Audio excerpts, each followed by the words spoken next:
उसके बाद हालत अब ये आ गई कि नेट जो है क्वालिफाई किया, फेलोशिप मुझे मिली, फैमिली की तरफ से जो फाइनेंशियल रिस्पॉन्सिबिलिटीज थी वो। हेलो फ्रेंड्स, कैसे हैं आप सब लोग? उम्मीद करते हैं आप सभी अच्छे होंगे। तो दोस्तों, इस वीडियो में हम आपसे एक सेंसिटिव टॉपिक पर बात कर रहे हैं जो कि हमारे भी बहुत नज़दीक है एंड हम आपको अपनी उस लाइफ फेस के बारे में बताएंगे, जर्नी के बारे में बताएंगे जो कि बहुत ही कम लोगों को पता है। शायद सिर्फ वो लोग जो कि उस टाइम पर हमारे साथ थे, यहाँ तक कि हमारे बहुत क्लोज रिलेटिव्स, बहुत ही क्लोज फ्रेंड्स जो स्कूल कॉलेज टाइम के फ्रेंड्स थे, उनको भी ये बातें नहीं पता है। हमें ये सवाल या कमेंट अपनी वीडियोस पे अक्सर देखने को मिलता है कि आप इंडिया छोड़कर अमेरिका क्यों चले गए। तो आज की वीडियो इसी टॉपिक पर है कि हम इंडिया से अमेरिका क्यों आए।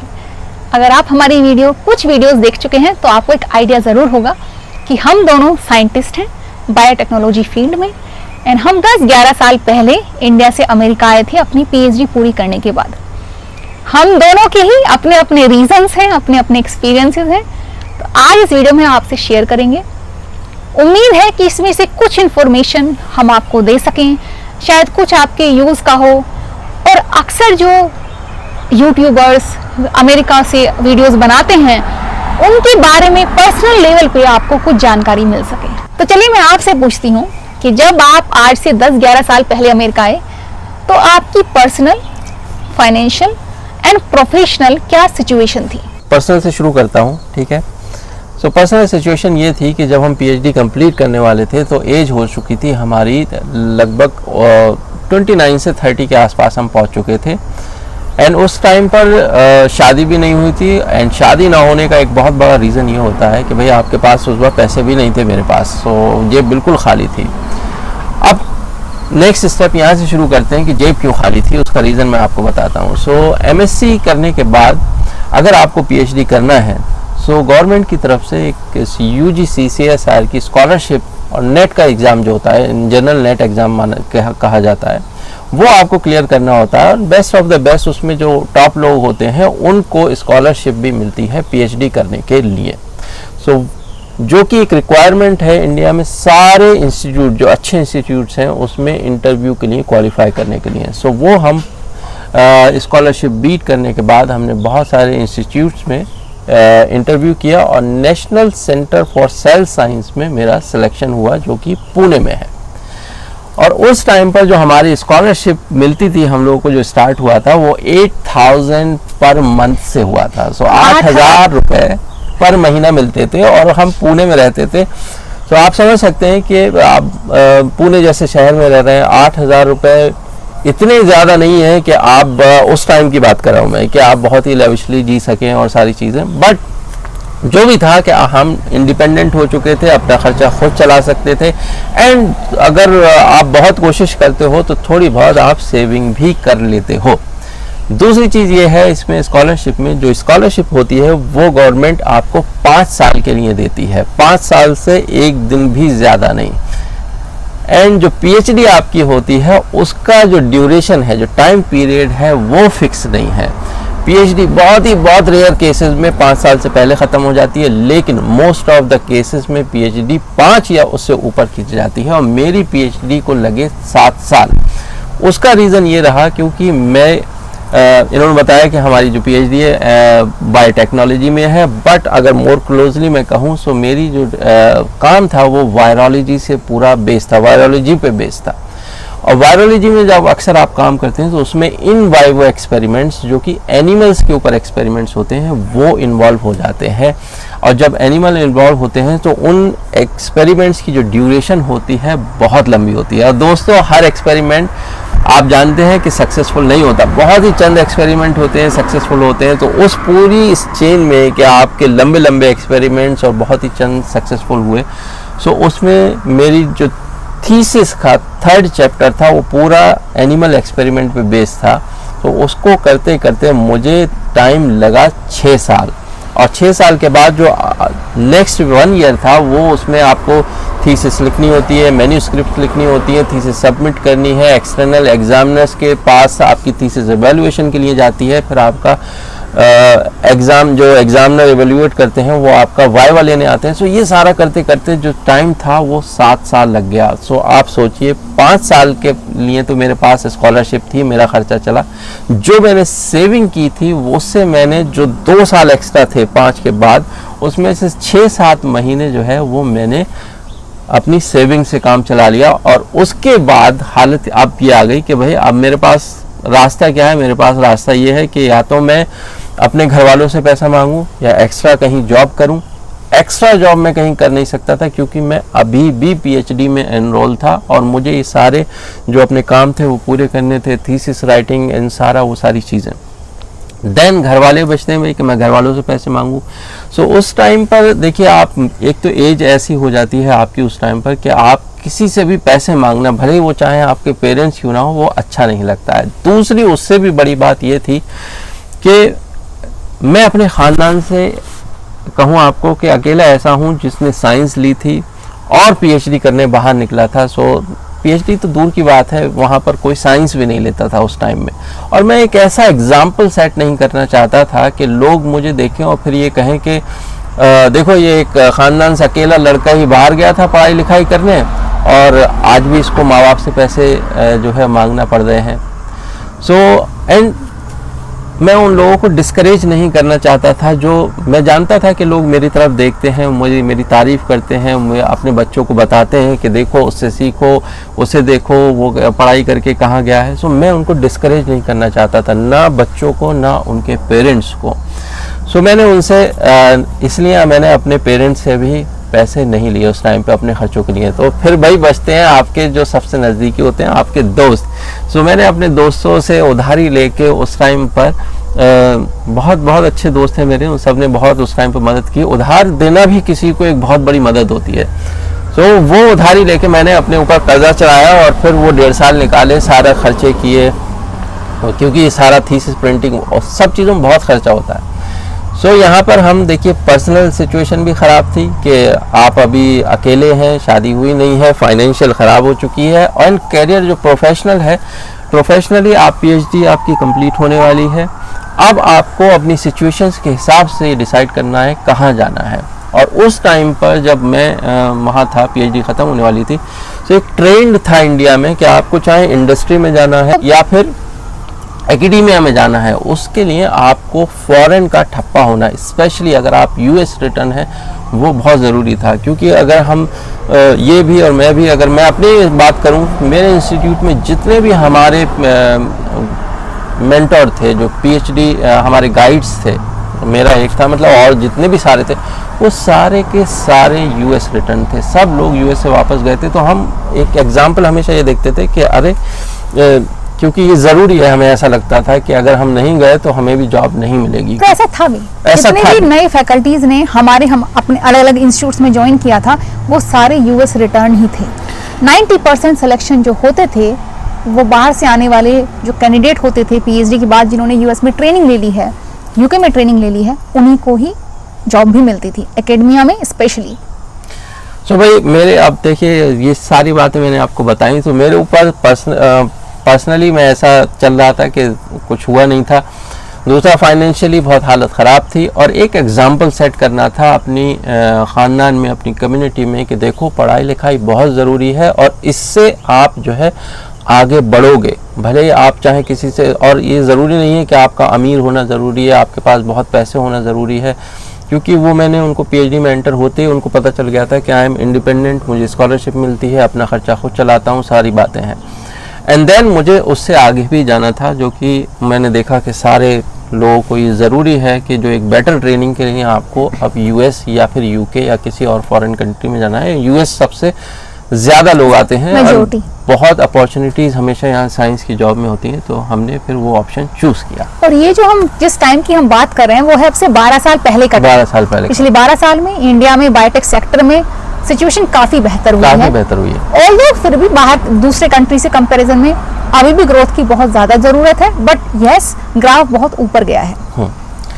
तो नाउ मैं अब आपसे पूछता हूँ, आपकी बारी, भाई आपके रीजंस क्या है? कि जैसे कि उन्होंने शुरू में बताया था कि हर किसी के रीजन, हम ऑल्दो फैमिली है लेकिन हम लोगों के रीजंस यहाँ आने के बिल्कुल अलग अलग हैं। बिल्कुल, क्योंकि हम दो अलग अलग परिवारों से आते हैं, बिल्कुल। हर इंसान की जर्नी अलग अलग होती है। तो मैंने अपना मास्टर्स दिल्ली से किया, एमएससी इन बायोटेक्नोलॉजी। उसके बाद मैंने अपने पीएचडी के लिए सीएसआर का मैंने एग्ज़ाम नेट जो है क्वालिफाई किया, फेलोशिप मुझे मिली। एंड उसके बाद मेरा एडमिशन हुआ पीएचडी के लिए इंडियन इंस्टीट्यूट ऑफ साइंस और IISc जो कि बेंगलोर में है, वहाँ पर। तो मैंने अपनी पीएचडी डिग्री IISc बेंगलोर से की है। मैंने 2004 में एडमिशन लिया था। एंड जैसे कि इन्होंने बताया, उस वक्त हमें 8,000 पर मंथ की फेलोशिप मिलती थी, उसमें अपना खर्चा निकालना होता था। और एक बात ऐसी है जो लोग काफ़ी शेयर नहीं करते हैं, पर्सनल हो जाता है। काफ़ी स्टूडेंट्स ऐसे भी होते हैं पीएचडी करते हुए जिनके ऊपर सिर्फ अपनी ही नहीं, अपने परिवार की भी फाइनेंशियल रेस्पॉन्सिबिलिटी होती है। और मेरे ऊपर अपने परिवार की फाइनेंशियल रेस्पॉन्सिबिलिटी भी थी। तो उस 8,000 में मुझे अपना खर्चे करने थे, और उसके बाद मेरी छोटी बहन थी, मेरे पेरेंट्स थे, मुझे उनकी जिम्मेदारियां भी उठानी थी। तो वो 5 साल जो मैंने within 5 years I completed my PhD. और मैं टोटल IISc में 6 साल रही थी, क्योंकि 6th ईयर में वही आपका कि थीसिस का आप एग्जामिनेशन का वेट कर रहे हैं, क्योंकि एग्जामिनर्स, एक एग्जामिनर फॉरेन कंट्री से होता है, 2 बाहर के इंस्टीट्यूट से होते हैं, उसमें काफ़ी महीनों का टाइम लग जाता है।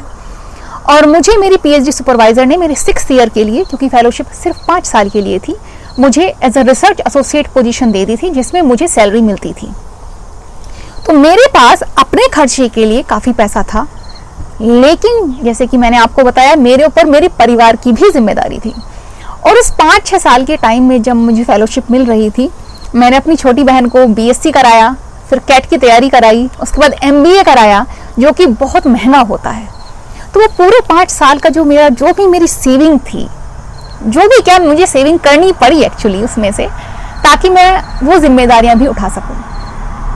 तो 5 साल के बाद जब ये डिसीजन आया कि अब जब पॉइंट आया मेरी ज़िंदगी में कि अब मैं क्या करूं, तो यूजुअली जब आपके ऊपर फाइनेंशियल रेस्पॉन्सिबिलिटीज़ होती हैं, आप चाहे घर के बेटे हों या बेटी हों, लड़का हो चाहे लड़की हो, तो एज अ गर्ल मेरे पास 2 ऑप्शन थे। या तो मैं किसी बहुत अमीर लड़के से शादी कर लेती ये तो जेब खाली थे या फिर मैं अपने आप को फाइनेंशियली स्ट्रॉन्ग कर लेती। कोई भी लड़की जो यूनिवर्सिटी गोल्ड मेडलिस्ट हो, IISc बेंगलोर से पीएचडी कर चुकी हो, उसके लिए अमीर लड़कों के ऑप्शन काफ़ी होते हैं, लेकिन मैंने सेकंड ऑप्शन सेलेक्ट किया और मैंने डिसाइड किया कि मैं अपने आप को इतना फाइनेंशियली स्ट्रॉन्ग करूंगी कि मैं अपनी परिवार की रेस्पॉन्सिबिलिटी फाइनेंशियली उठा सकूं। उसके लिए मैंने 6th ईयर में जब जॉब के लिए ट्राई किया, पोस्ट डॉक पोजीशन के लिए, तो मुझे जो दुनिया के टॉप मोस्ट साइंटिस्ट होते हैं उनकी लैब से ऑफर्स आए पोस्ट डॉक पोजीशन के लिए, और मैंने उनमें से एक बहुत ही बड़े साइंटिस्ट की लैब ज्वाइन की। मैं कभी किसी वीडियो में आपके साथ अपनी पूरी करियर की जर्नी शेयर करूंगी। एंड मैंने जॉन्स हॉपकिंस यूनिवर्सिटी में as a post doc join कर लिया।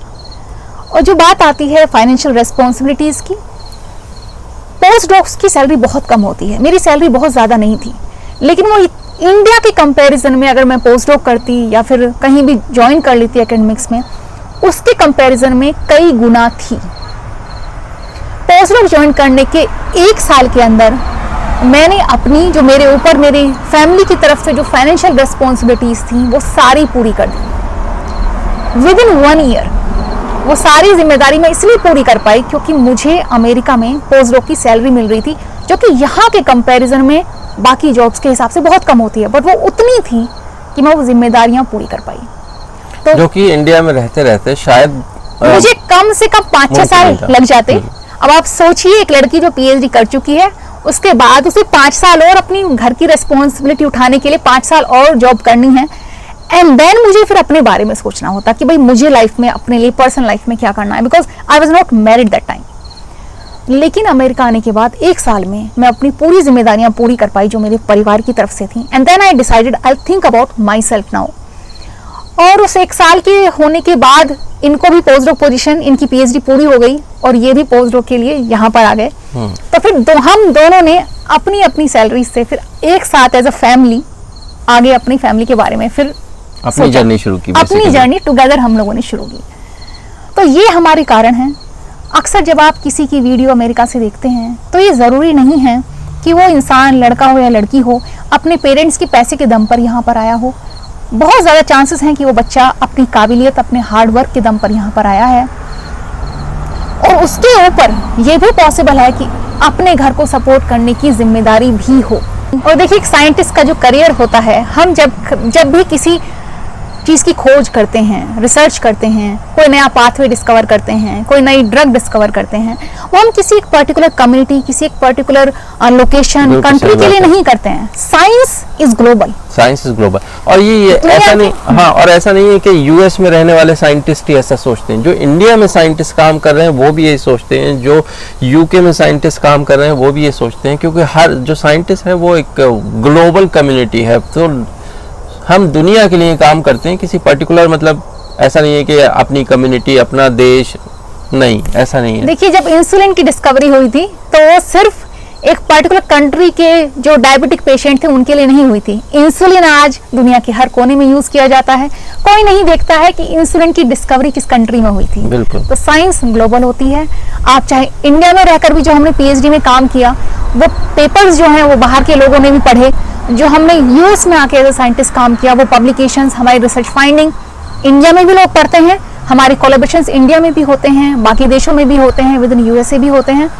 तो साइंस जो है एक बहुत ही ग्लोबल एंड कोलैबोरेटिव फील्ड है। तो फ्रेंड्स, ये ज़रूरी नहीं है कि आप इंडिया में रहते रहते ही वहाँ काम करके ही आप अपने देश को सर्व कर सकते हैं। अगर आप अपनी फैमिली को नहीं सपोर्ट कर पाएंगे तो आप कैसे देश को सर्व करेंगे। और आज हमें पता है यहाँ आने के बाद हम कितने लोगों की मदद कर पाते हैं।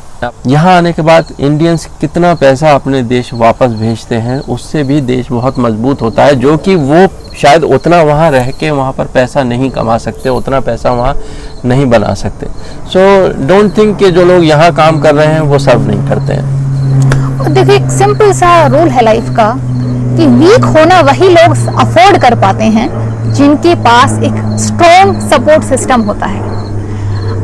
अगर आपको सपोर्ट करना है दूसरों को, तो आपको खुद को स्ट्रॉन्ग बनाना पड़ेगा फाइनेंशियली, जो कि मेरी सिचुएशन में था कि मुझे अपने लिए ही नहीं, मुझे अपनी फैमिली के लिए भी अपनी जॉब का, अपनी करियर का ऑप्शन सेलेक्ट करना था। तो ये कारण थे हमारे, बहुत ही ऑनेस्ट कारण थे। मतलब जो भी हमने अपनी इस वीडियो में बहुत ही अपने ऑनेस्ट एक्सपीरियंसेस शेयर किए हैं, मुझे लगता है बहुत सारे लोग, मेजॉरिटी ऑफ इंडियंस यहाँ पर आते हैं। फाइनेंशियल कारण, करियर ग्रोथ, इसमें दो मेन कारण यहाँ पर होते हैं। मतलब बिल्कुल सही। सो ऐसे ही बहुत सारे वीडियोस और अपनी लाइफ की बातें हम आप लोगों से शेयर करते रहेंगे, और आप लोगों से कहेंगे कि अगर आपके मन में और भी कुछ अगर ऐसे सवाल हों तो ज़रूर हम लोगों से कमेंट में पूछें भाई कि क्या आपके सवालात हैं, और अगर हम उनको ऑनेस्टली जिस तरह से हमने आपको जवाब दिया है, बिल्कुल वैसे ही हम आपको उन सवालों के भी जवाब देंगे। तो चलिए, उम्मीद करते हैं कि भाई आज का ये वीडियो आपको बहुत अच्छा लगा हो तो इसको खूब लाइक करना। लाइक करेंगे तो और भी लोगों को ये बातें सुनने को मिलेंगी, जिससे कि उनकी दिमाग में अगर कुछ मैं कहूँगा अनक्लियर चीज़ें हैं तो वो क्लियर हो जाएंगी। एंड जितना ज़्यादा हो सके शेयर कर देना, और जाते जाते चैनल को सब्सक्राइब ज़रूर कर लेना। Thank you so much.